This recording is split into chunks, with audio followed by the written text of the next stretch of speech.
production she put on for Johnny. Set up, Burger Brown. Need a spot where we can kick it. A spot where we belong. That's just for us. In this big city, I want them to mention me. Talk your shit, Bree.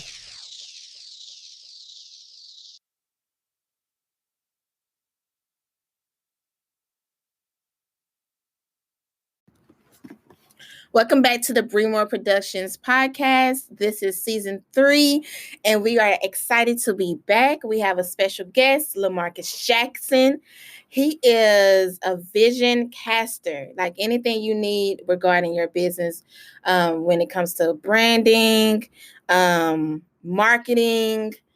Even if you just need ideas, you need a solid vision, or you even need somebody to motivate you to get to that vision. This is your guy. And he specializes in the urban community, our community. Yes, so it was only right to bring him on and talk about this specific topic that we're going to talk about today. So thank you so much for visiting the Bree Productions podcast. You are our first guest of season 3. Thank you so much for having me. I'm excited to be here. Like, seriously, this is a dope movement you're doing. Thank you so much. I'm trying, trying to, bridge the gaps, No, most definitely. It's needed. It's very much needed. So today's topic is generational wealth. And we see this action words all over social media right now. Everybody is talking about generational wealth. But my question is, are we moving forward to actually obtain generational wealth? Are we making it our reality? Mm-hmm.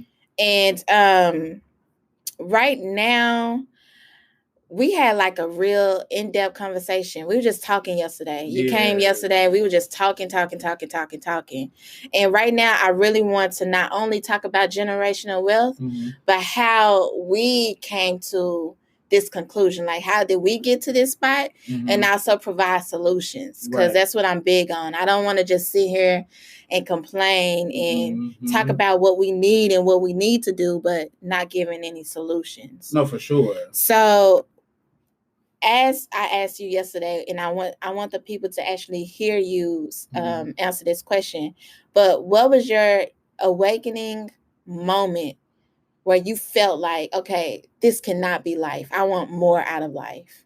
Yeah, so for me, it came from doing the same everyday hustle and bustle, working a 9-to-5 job, trying to get ahead in the company, be seen, be somebody, trying to, move up the ladder, move up the corporate ladder. And in doing all of that, I was successful. But it came one day where, boom, hey, we're going to have a meeting in the conference room, and it's because we laying you off. And immediately my thought is like, what? How could this be me? How is it that I am working my ass off every single day? I'm coming to work. I'm showing up. I'm putting my best foot forward. But yet here I am getting let go from my job. Nobody thought about, how am I going to survive? My bills don't stop just because this job stops. Thanks. So what's the next step? Like, what do I do now? And literally, it wasn't the first time, but I vowed that it would be the last time. It would be the last time that I had to go through that. Like, I had to wait on somebody else to pay me, to give me business, and that's not how life works, or that's not how it should work. And for me, that was the moment that I thought, what do I have in my hands? Like, what is it that I'm supposed to be doing with my life that can make me money, that's also changing the world? Sitting at somebody else's desk and making their dream come true, that's not life. And I had to move past that. Did you have this revolution while you was working, like at your 9-to-5, or was it right after you got fired? Good question. And of course, just like everybody else, I was always unhappy, or am always unhappy in the everyday hustle and bustle of a 9-to-5. But at the same time, I was comfortable. I was secure. Yeah. So it didn't matter. Like, I'm getting a check. I'm working 80 hours plus every 2 weeks just to get this measly check. You know what I'm saying? But it was consistent. So, no, it was uncomfortable, but it wasn't until it was your make or break. Like, you're about to lose your job, or you're losing your job. Now what? And after that, I'm like, there is literally no security here. Regardless of me getting a check every 2 weeks or not, I do not have the security that I need to be successful if something like this were to happen or happen again. Because it's always going to happen. It's always going to happen. Yeah. And even if it's not you being laid off, you can be fined for anything, especially in the state of Texas. It's an at-will state. Exactly. And I did not know that until it happened to me. See? It happened to me as well. Like I told you yesterday, like I asked for, the day that I asked for a promotion is the same day they laid me off. Yeah. And then I was like, okay, so how am I going to make this happen? Now, for me, for a long time, I was coordinating the annual fashion shows and working my 9 to 5 at the same time, and also going to internships and also going to school at the same time. Come on, multiple hats. So I've always had like that, but I have never. It took me a long time to look at Bree Moore Productions as my stable income. Like this is the moment where I realized that I had control is after I got fired from that job. And I was like, I don't know how I'm going to get money, but we're going to make it happen. So that's when I started putting more work into my artwork. So I started selling paintings for like $50. I was like, come get it. I don't care. I just need to pay my car note. But then I realized, I'm like, hey, like I'm getting the whole 50. When I say $50, I mean $50 at a job is like there's a middleman. You're not getting that whole what you should be getting. That's why you get that $12 an hour. You think you're popping because you're getting $12 an hour. Okay. But you can really be making $60 an hour. Like, bruh, like you literally flipped. Because once you buy all your supplies and stuff like that, your expenses come down to like $1 per canvas or something like that. So I'm like, I got 50 canvases and I don't have to go buy no more paint. I'm good. So that $50 is my $50.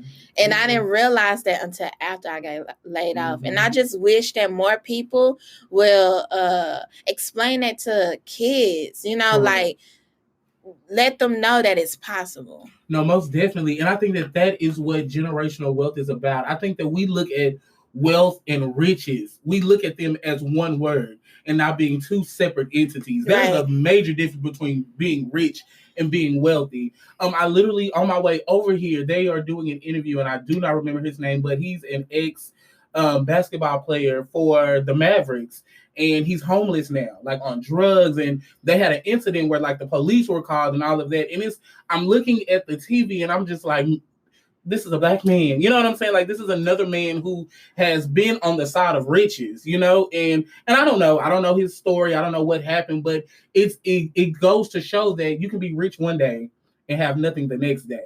So it's like, how do you develop the wealth, especially for people with kids? Like I told you, you actually hit the nail on the head when you say you were talking to your son and you asked him what's the name of mommy's business, and he told you Bree Moore Productions. Literally, that's one of the 4 cornerstones in one of these books that I read about generational wealth, is about you being able to pass wealth and knowledge onto your kids. Yeah. That's what it's about. Your kids have to see the mommy's out here doing a job, but this was her idea. Mommy's working for herself, and mommy's going to employ me one day. You know what I'm saying? Those are things that we have to tell our kids and show them that this is something you can do. You have to be able to go to school, if that's the avenue you want to take, but come out with your mind made up that, okay, this is the business avenue I want to take. I love video games. So let me find a way to get into tech. Let's move past buying Jordans. Let me develop a sneaker. Yeah. You know what I'm saying? Let me make that same. Let me make a shoe like Jordan. Why not? Why not put some of my friends, if they real friends now, why won't they rock my stuff? Like, let's move past the everyday, let me just get a factory job. No. So the different aspects of wealth is ownership. Definitely ownership. And knowledge. They go hand in hand.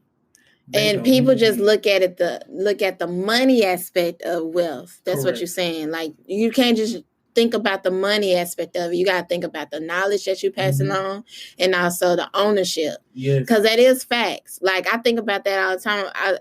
When I think about my son's future, and what if he's like me? Like, I'm horrible at interviews. Right. I can only show you what I can do. I can't really talk about it. Correct. So I'm like, if he ever want to be a creative, at least he can come work for me. Mm-hmm. And then maybe we can practice on the interviewing process and how to, talk to people and how to persuade people. Yeah. But in the meantime, between time, his first job can be here. Yeah. I think about that all the time. And we talked about that yesterday. It's also access. It's giving people access Correct. to your, another aspect of generational wealth is legacy.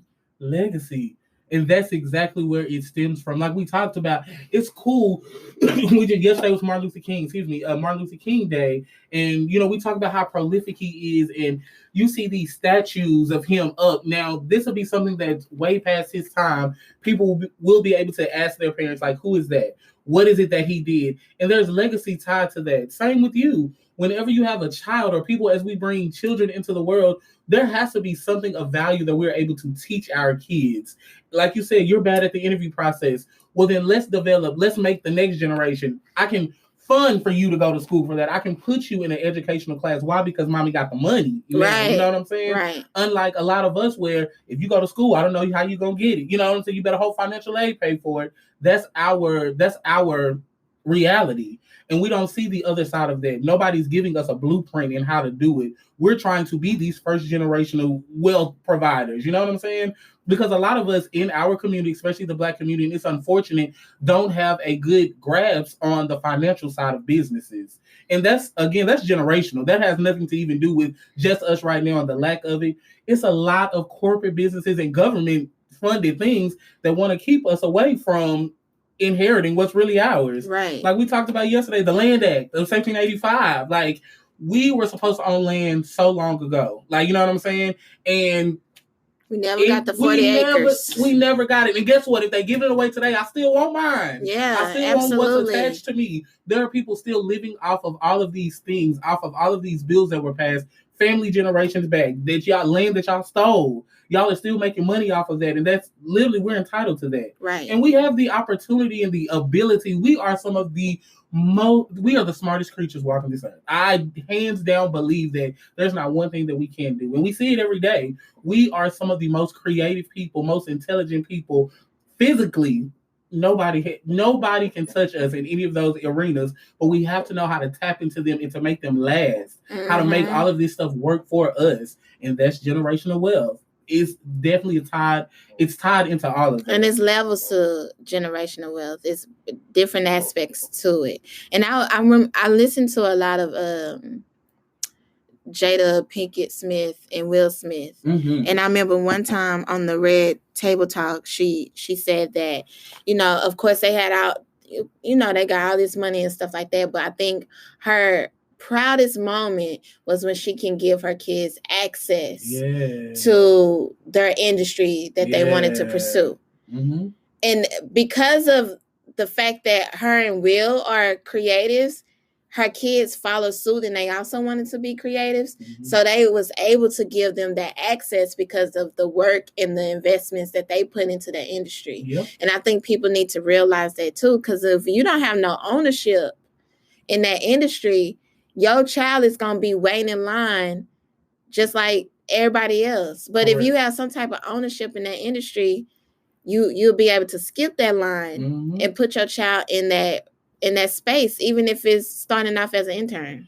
And like we talked about yesterday, your name holds so much weight. It's better than the dollar. If anything, you have to protect your brand as yourself as well as your name. Your name goes before you in any room. You know what I'm saying? Like, people will know who you are before you get there. And if you're not credible, if they don't see that you have this work ethic or whatever the case may be, it's going to disqualify you from a lot. When you look at Will and Jada, they have set the bar and raised it. You know what I'm saying? Like, they have kids who are taking off in so many different areas and aspects, but that's because they instill that. Human capital, and it sounds crazy when you look at it like that, but human capital can be one of your best assets. Being able to put somebody on an internship, being able to send somebody to college or across the world to go study culinary arts to come back and open a restaurant for you, being able to put people in those situations help you to develop your generational wealth.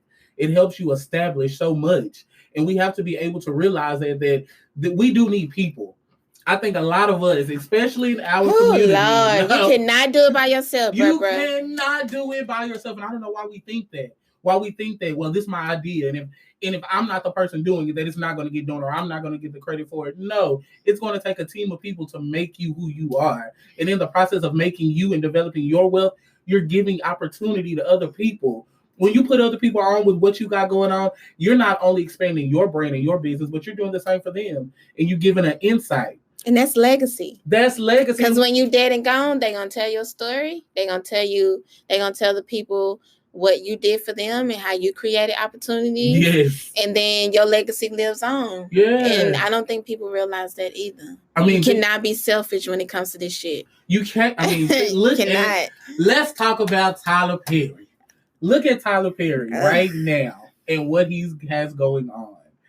Which is some real dope shit. Yeah, don't get it twisted. Some real dope shit. But you can't make a post on social media saying that you are the writer behind all of your TV shows. Correct. And, you know, you do this and you do this by yourself. It's like, bro, you got millions and millions and millions of dollars where you can literally reach out to somebody and they will follow suit. And it's not even about the money either. If he reach out to anybody and say, you know what, we can't pay you right now, but if you can come in and you can do this for us, then maybe we'll have some later opportunities for you. You know how many people will still drop everything and go? Me? Hello, I'm on my way. Me? I'm on my way. Me? Correct. No problem. None whatsoever. And again, I'm not knocking Tyler Perry because we've seen the fruit of his labor. Like, you just bought a Confederate base and turned it into a studio, one of the world's biggest, or in the U.S. anyway. You did that, so I'm not knocking that at all. That's dope. That is so dope. Like, who's doing that? Nobody's doing that. But the flip side of that is when you shut off, because of bad experiences, he did do an interview where he said that his reasoning behind it was he had a lot of bad experience with some writers. And I get that. You don't want to waste your money, no matter how much of it you have. But at the same time, you take away from the opportunity for up-and-comers, you know what I'm saying, to build their legacy as well. And that's the thing that the rich have to see as well. Once you get there, yes, you've made it, but now it is immediately time for us to go back and to take somebody else's hand and do the same for them. Yeah, but even with that, you know, like I was saying to you, we got to learn how to be leaders. But even as a leader, you have to learn how to listen. Yeah. And like you said yesterday, be teachable. You have to. You can never be teachable. And he probably had some, you know, some dope writers, but due to the fact that he is used to doing everything on his own, it was hard for him to intake the information, what they are, their creativity, because he's just used to just like, you know what, this is my shit. But at one point, you're going to have to be like, you know what, let's try that. Let's give the audience a different thing. Because at this point, I ain't going to lie, his work is becoming predictable. Exactly. But I think that's everybody's argument. I think that's what people are saying, that we've seen this, Tyler. But and what Tyler's saying, on the other hand, is, well, I still have an audience for it, and I'm still making millions of dollars from it, so why would I stop doing it? Which he has a point. Yeah, if it ain't broke, don't fix it. And I ain't going to touch it. I ain't going to hire nobody. But hello, there is a but.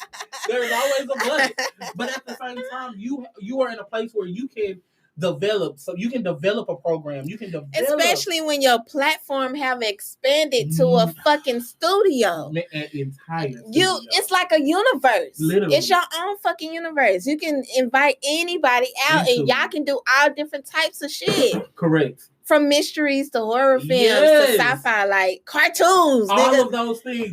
You have the ability to do all of those things.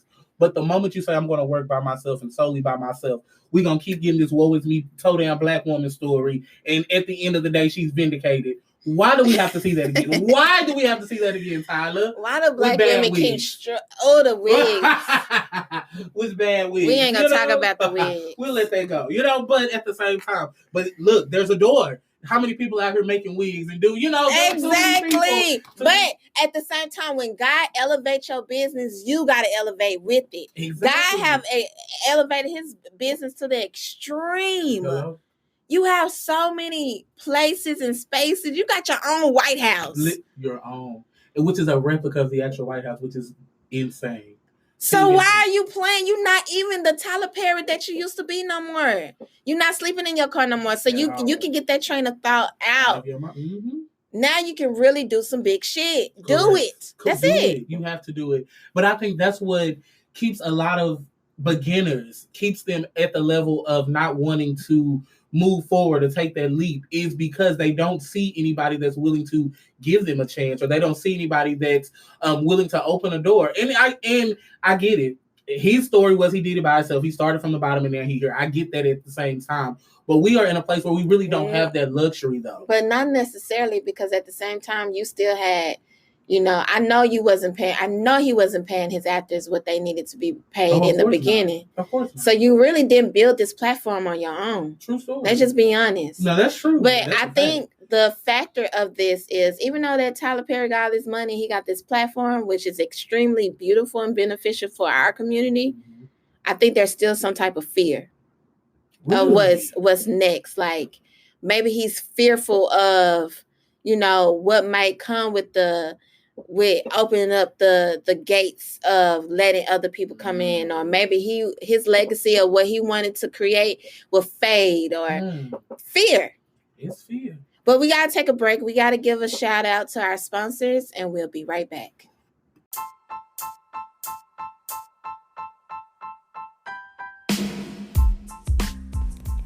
Here's 5 reasons to start your podcast with Anchor.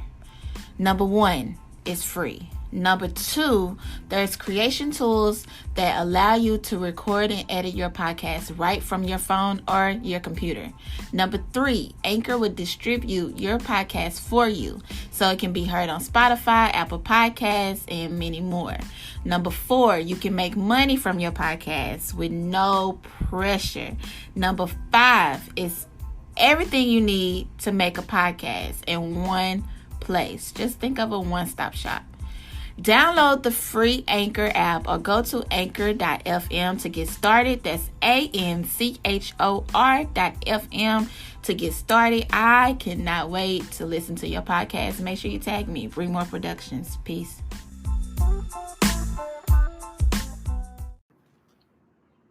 Okay, you guys, we are back, and I have a special guest with me, LaMarcus Jackson, and we are talking about generational wealth. And before we took a break, we were talking about the unforgiving thing that got y'all shaking in y'all boots, which is fear. Mm-hmm. So I just feel like,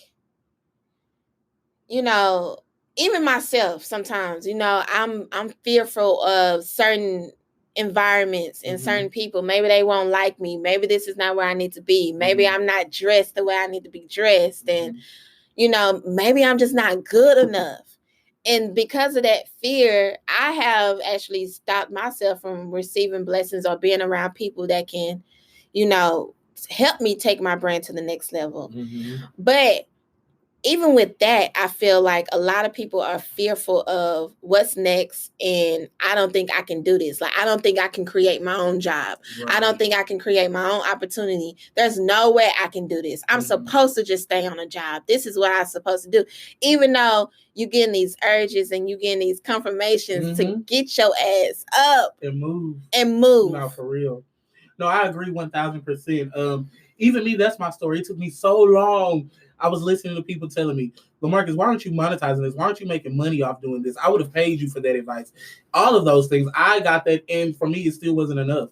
It wasn't enough for me because for that same reason.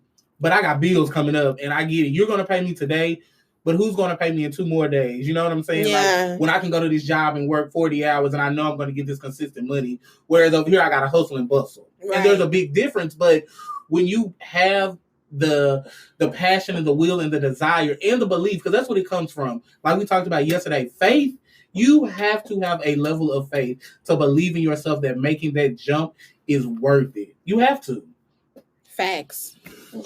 And that's true. Yeah. That's true. Like, it's definitely true but the beauty of this is, and a lot of people need to understand when it comes to entrepreneurship, one day you cannot make nothing. But in that day, what I like to say is I'm doing my research. I'm elevating. I'm still pushing out content. I'm still letting people letting people know who I am and what my business stands for. Mm-hmm.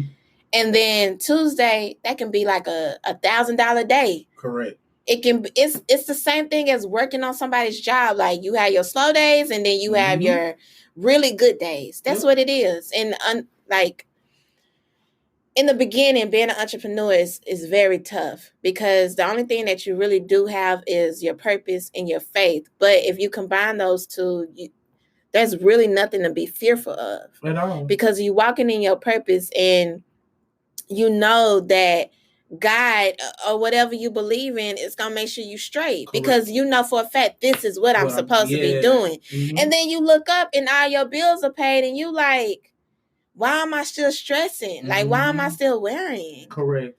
Seeing that I'm getting this confirmation over and over again, seeing that small things are happening, and it's pushing you. It is really pushing you to be the person that you call to be. And I think that because we don't ever really have the right people around us to reaffirm us. Yeah. And we really do. And people say it all the time, but we really have to start looking at our circles. We have to look at our friends. Like on every day, I'll talk about how Beyonce and Jay-Z, you can do a whole dissertation on Everything Is Love, that album, because they talk about us as Black people bossing up, real talk. And it's about your friends.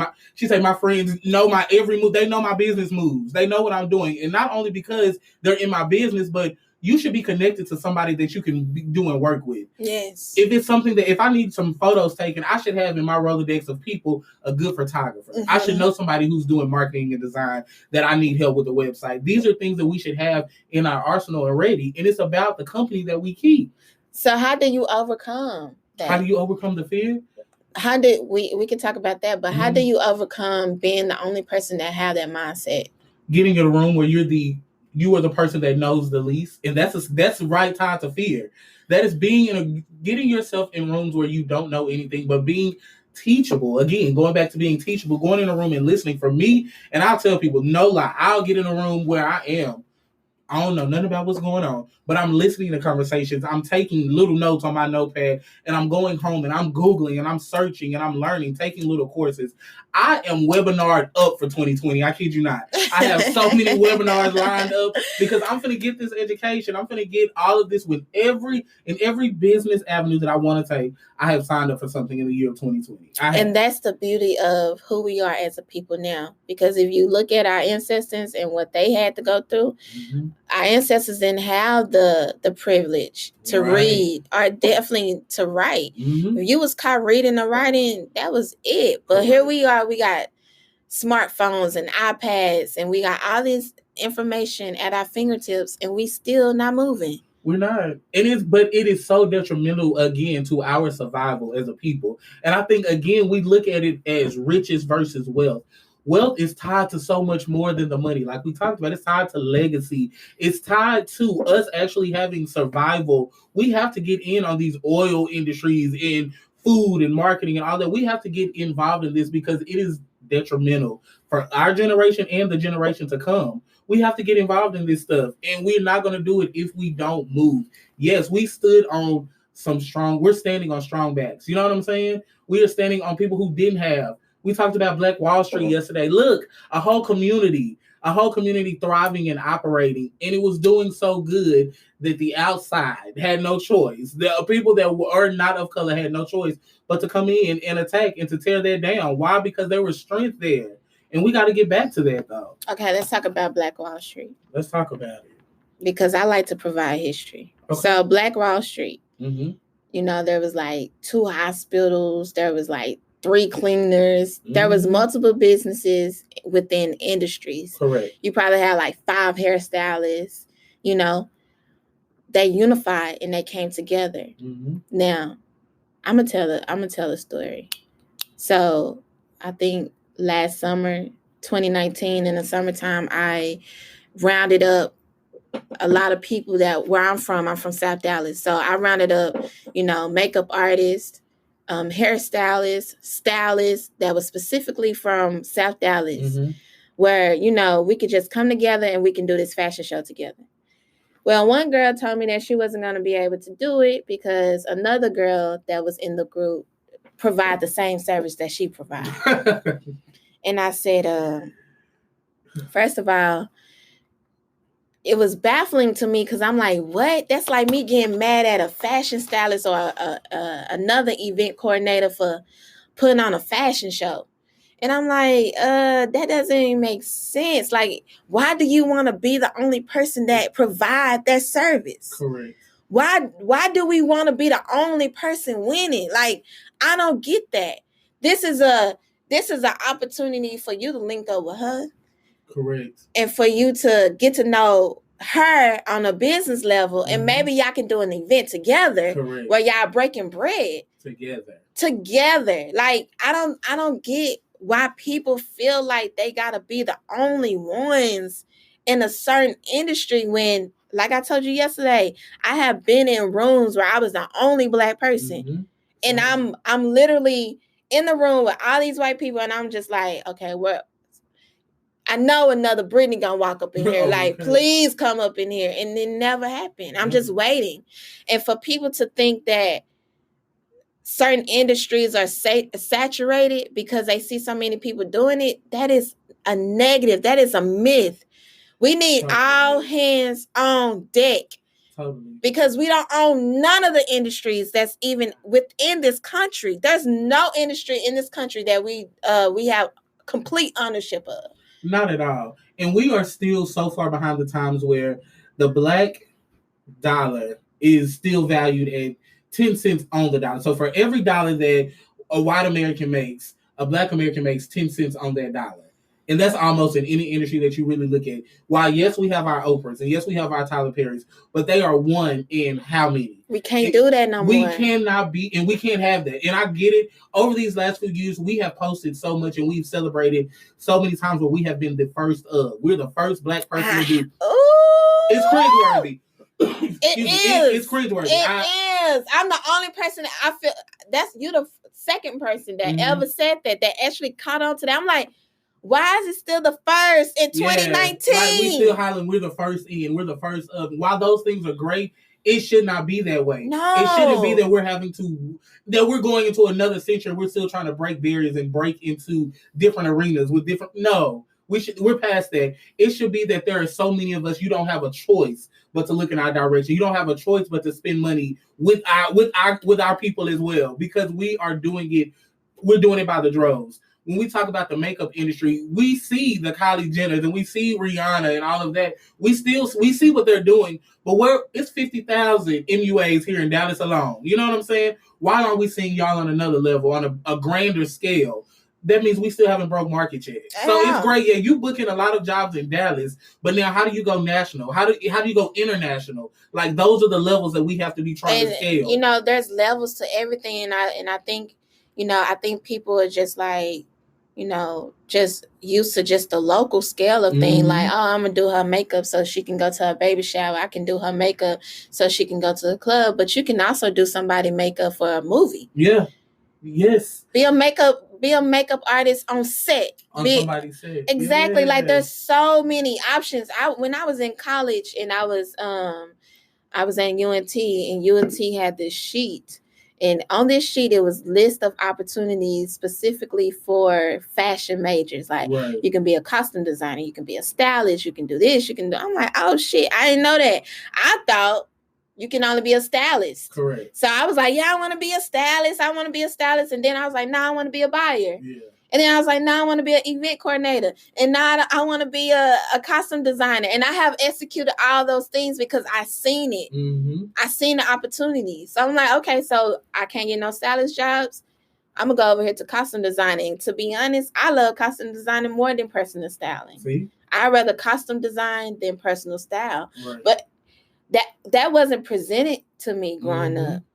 Like, at all. When I told people I wanted to pursue fashion, they was like, ain't no money in that. And I'm like, bet. I'm going to show you that there is. That there is money in that. But the people that tell us things like that are people that have never really branched out and did anything on their own, to be honest. Facts. When I started traveling, people, you going so-and-so by yourself? You better be careful. I've been to so many places in other countries where I feel more safe there than I do here in the U.S. and traveling in Dallas. Like, real talk. Where we on the news, we see war and famine breaking out. But you get over there, and it's one of the coolest places you've ever been. I'd rather Absolutely. sleep with my door open over there. Like, real talk. Like, but it is, we have to open our eyes up to that. And I think that's my passion about it, is that I want to educate. While I'm still being educated, I still want to educate somebody else. And I still want to bring people on this ride, like on this journey, to open the door to say that there is so much more you could be doing in whatever area it is that you want to do it in. And it could be 10 of y'all on the same line, and y'all could all still be successful. Why can't we all be successful? Like, I don't. That's the question that I have. Like, why is it that we see each other and it's automatically competition? Why can't I take something from what you're doing and learn? Why can't that be a gym and I apply it? I may not have to do exactly what you're doing, but the way you're doing it, why can't I apply that to my business and have a way of flourishing? And then come back and say thank you without you even knowing that you did something for me. Bree Moore, something that you posted on your page was something that I needed for my business, and it helped me to succeed. And I wanted to come back and publicly say thank you. We lack that. Yeah. We lack that among us, and we have to change that narrative. So before we can even obtain generational wealth, we got to change mindsets. It's a mental shift that has to happen. It is a mental shift that has to happen. Even within the conversation that we have amongst each other on an everyday basis. It should go from how are you to have you checked your credit score today? And what are we doing? Like what you done did some business stuff today? I need somebody to ask me to be accountable so that I'm accountable for my success, for my longevity. Are we really looking out for each other if we're not doing that? Like, are we really setting each other up, and are we really amongst people that care about us if we're not looking towards the future and to see what's our next step, and how do I make sure that I'm solidified and I'm good, but so is the next generation, so are my children, my children's children. How are we doing that? Like, how are we really setting that up? That's imperative to do and to know. Facts. So I would say, how do we get to generational wealth? Now we're going to provide the solutions. All right. The first one is the knowledge of it all. The knowledge. You definitely need the knowledge. You need the knowledge. One, you have to first figure out it through prayer, through meditation, fasting, whatever it takes for you. Get a clear understanding of what it is that you want to do for you. This is the first thing that I'm purposeful about, and I want to fulfill this. Then after that is, like they say, you have to go all in. I'm going to learn about it. I'm going to Google about it. I'm going to YouTube it. I'm going to take a class, whatever it takes. I'm going to do it, and I'm going to do everything that it's involved with.